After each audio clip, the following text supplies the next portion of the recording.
नमस्कार बच्चों, आप सभी का मेरी ऑनलाइन क्लास में स्वागत है। हम कक्षा 10 के मैथ्स विषय में बिंदु पथ या लोकस कर रहे हैं अपने।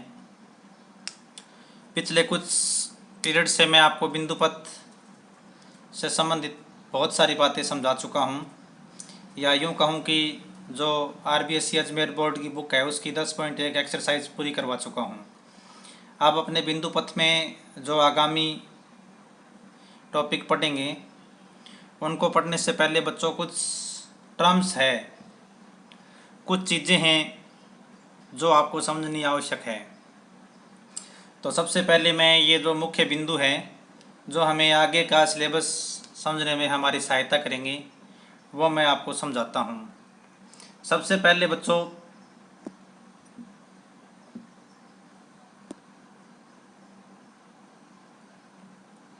आपको मालूम है हम बिंदु पथ कर रहे हैं, और यदि आपने थोड़ा बहुत अध्ययन किया है तो बिंदु पथ में बच्चों सबसे पहले जब अपने आगे बढ़ते हैं, दो महत्वपूर्ण बिंदु पथ अपने कर लिए थे। दो बिंदुओं से समदूरस्थ बिंदुओं का बिंदु पथ क्या होता है, फिर ये भी पढ़ा था कि दो प्रतिच्छेदी रेखाओं से समदूरस्थ बिंदु का बिंदु पथ क्या होता है। तो इसके बाद यदि अपने त्रिभुज से संबंधित कुछ और बिंदु पथों का अध्ययन करेंगे तो हमें ये चीज़ें जरूरत पड़ेगी, संगामी रेखाओं की जरूरत पड़ेगी। तो सबसे पहले मैं आपको संगामी रेखाओं का जो टॉपिक है उसके अंतर्गत समझाता हूँ बच्चों। माध्यिका, ये माध्यिका क्या होती है? देखो आपकी स्क्रीन पर मैं लेके आया हूँ त्रिभुज के किसी शीर्ष को सम्मुख भुजा के मध्य बिंदु से मिलाने वाला रेखाखंड माध्यिका कहलाता है। जो त्रिभुज का शीर्ष होता है, एक त्रिभुज में 3 शीर्ष होते हैं, हम जानते हैं। मैं आपको एक्सप्लेन करता हूँ इसको आगे। देखो त्रिभुज में संगामी रेखाओं से संबंधित अपने पहला टॉपिक पढ़ रहे हैं। पहले तो मैं बताऊँ आपको इनको संगामी रेखाएं क्यों कहते हैं। देखो बच्चों, ये त्रिभुज है,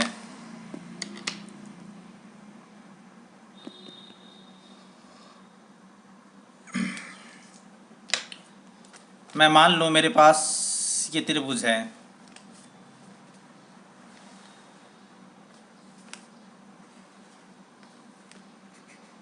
ABC। देखो त्रिभुज के किसी शीर्ष, मैं मान लूँ BC का मध्य बिंदु D है। जो BC है मेरे पास उसका मध्य बिंदु है वो D है। मैंने ये माना है कि BC का मध्य बिंदु D है। अब भुजा BC का मध्य बिंदु D है, भुजा BC का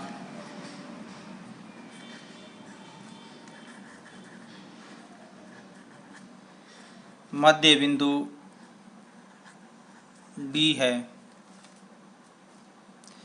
अब इस मध्य बिंदु को सम्मुख शीर्ष से मिला दे तो सम्मुख शीर्ष बच्चों A है, तो ये रेखाखंड है बच्चों, वो माध्यिका कहलाता है। अतः AD माध्यिका है, अतः AD माध्यिका है। ये परिभाषा आपकी स्क्रीन पर है। तो बच्चों किसी भी त्रिभुज में किसी एक भुजा के मध्य बिंदु को उसके सम्मुख शीर्ष से मिलाने वाला रेखाखंड, देखो मैंने ग्रीन पेन से ये मध्य बिंदु बनाया है, इसको सम्मुख शीर्ष से मिला दिया तो ये माध्यिका है। इसी प्रकार बच्चों मैं मान लूँ AC का जो मध्य बिंदु है वो E है, तो बच्चों फिर बी ई माध्यिका है। और इसी प्रकार मैं मान लूँ कि एफ है वो ए बी का मध्य बिंदु है, तब बच्चों ए एफ है वो माध्यिका, सॉरी सी एफ है वो माध्यिका है। तो ये तीनों माध्यिकाएं बच्चों जिस बिंदु पर काटती है उसको त्रिभुज का केंद्रक कहा जाता है। काटती है नहीं, सॉरी संगमित होती है। तो बच्चों एक त्रिभुज में तीन माध्यिकाएं होती हैं। यदि समबाहु त्रिभुज है तो तीनों माध्यिकाएं समान माप की होगी। समद्विबाहु त्रिभुज है तो दो माध्यिकाएं समान माप की होगी। विषम बाहु त्रिभुज है तो बच्चों तीनों माध्यिकाओं के माप अलग अलग होंगे। तीनों माध्यिकाएं जिस बिंदु पर संगमित होगी त्रिभुज के अंदर, उस बिंदु को त्रिभुज का केंद्र कहते हैं। इसके बारे में और भी बातें हैं, वो अपने अगले टॉपिक में समझेंगे। दूसरा देखो बच्चों टॉपिक जो मैं डाल रहा हूँ संगामी रेखाओं में,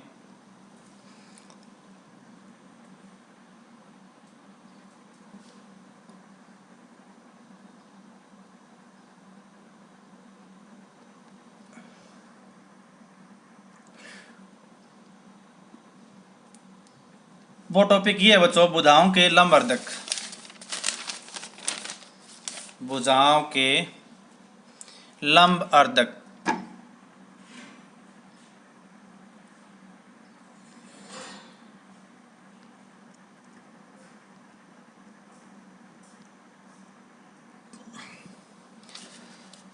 देखो भुजाओं के लंबवर्धक की क्या परिभाषा है। त्रिभुज की किसी भुजा के मध्य बिंदु पर खींचा गया लंब भुजा का लंबवर्धक कहलाता है।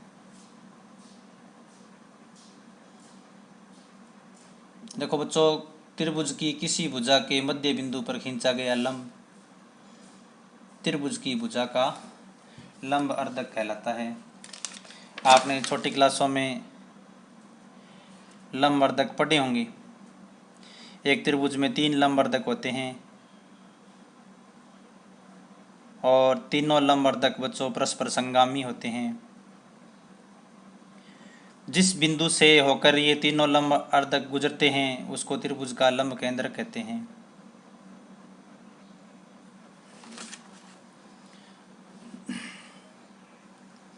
देखो मैं मान लूँ ये त्रिभुज है,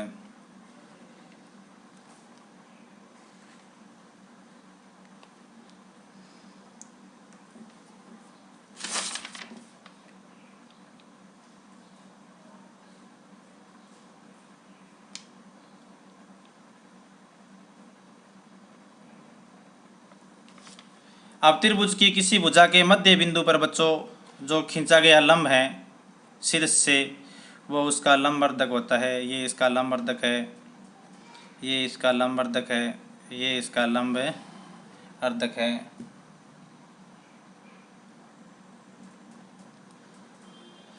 अब तीनों लंबवर्धक बच्चों परस्पर संगामी होते हैं और इसको बच्चों त्रिभुज का लंब केंद्रक कहते हैं। इसको त्रिभुज का लंब केंद्रक कहा जाता है। अगला टॉपिक सिखा रहा हूँ बच्चों।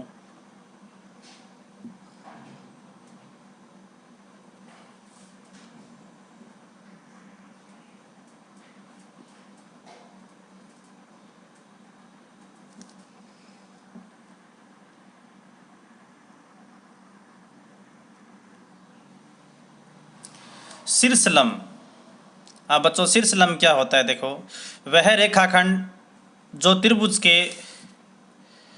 किसी एक शीर्ष से सम्मुख भुजा पर लंब डालने से प्राप्त होता है। सिखाता हूं मैं आपको।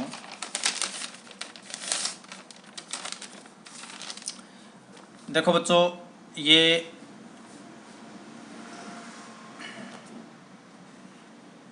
त्रिभुज है ए बी सी, ये बिंदु है, इससे अपने यहाँ लंब डाल दें सम्मुख भुजा पर। चित्र शायद दिख नहीं रहा है, मैं दोबारा बनाता हूँ। ये त्रिभुज है,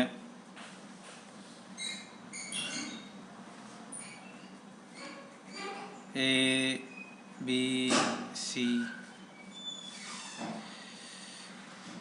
इससे बच्चों इस शीर्ष से सम्मुख भुजा पर लंब डाल दें, ये डाल दिया। इस शीर्ष से सम्मुख भुजा पर लंब और डाल दें, इससे सम्मुख भुजा पर लंब और डाल दें, तो इन्हें बच्चों शीर्ष लंब कहा जाता है।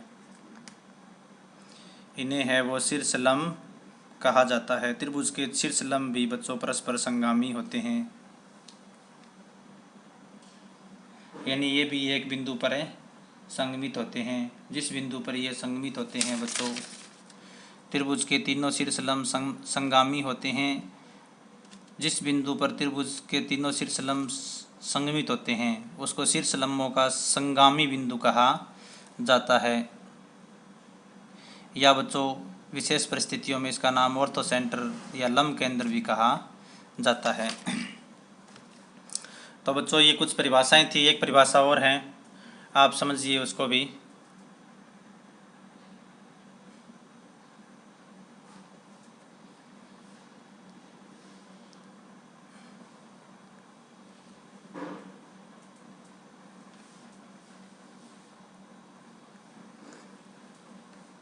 अब बच्चों ये परिभाषा सब में मैंने बोली है, विसंगामी रेखाएं क्या होती है।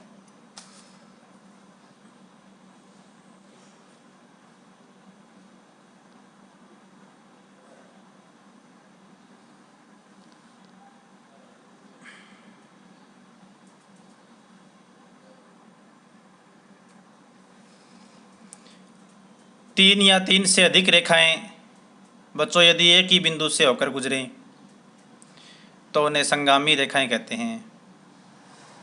देखो बच्चों, ज्यामितीय आकृतियों में अपने पढ़ेंगे, जैसे मैंने अभी आपको कुछ उदाहरण बताए हैं।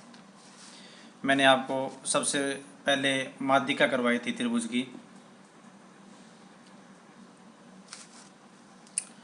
ये देखो इस प्रकार से अभी मैंने आपको माध्यिका करवाई थी। तब हमने पढ़ा था ये त्रिभुज था, ये माध्यिका, ये माध्यिका, ये माध्यिका। तो बच्चों यहाँ तीन रेखाएं एक ही बिंदु से होकर गुजर रही है। तीन रेखाएं जो हैं वो एक ही बिंदु से होकर गुजर रही है। इस बिंदु को संगामी बिंदु कहा जाता है। अब परिस्थितियों के अनुसार इसका नाम अलग अलग होता है।